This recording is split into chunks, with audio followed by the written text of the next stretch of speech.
Throughout all of our childhoods, there's one thing that we pretty much all had in common: children's books.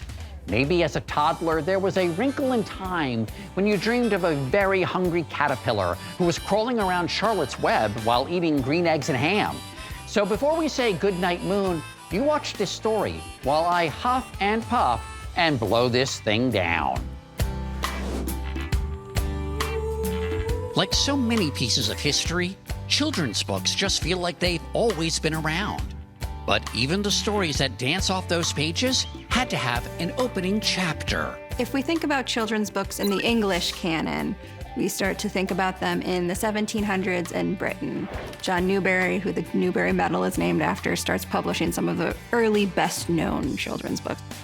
The fun but a bit curious thing about early children's books, especially in the United States, is that you will often find they do not have an author.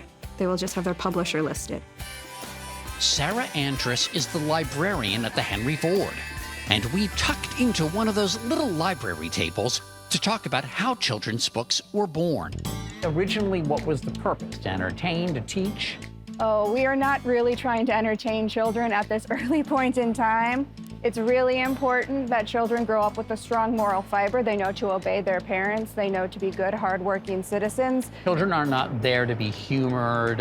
No, it's very much a children are little adults and not children are children. Who were the early authors that distinguished themselves as children's book authors? It's really not until after the Civil War that you're starting to see a lot of really big name authors where you kind of get your Louisa May Alcott, you get your Lewis Carroll over in Britain, things like that. Is Louisa May Alcott considered a children's author? Little Women is actually considered a children's book. It's probably not one that you would want to give an actual small child today, but that, again, kind of marks the delineation between how we look at children's books now versus how we did hundreds of years ago. And you were saying the early ones were meant to teach. I love green eggs and ham. It also says here 50-word vocabulary, so it's sort of doing both, right? Entertaining and teaching. It is, and Dr. Seuss, with The Cat in the Hat, was challenged to make a children's book that would both teach and entertain. And how important is it for children to see themselves represented in children's books? It's very important that you see yourself represented in society so that you feel a part of that group. I'm looking at this copy of Go Dog Go. Lauren, putting your name in a book is a big deal, right? That's a huge deal. Children's books do not always survive in pristine condition. Well, I was gonna say, these are designed to be knocked around a bit, right? Yeah. That these survive is a minor miracle.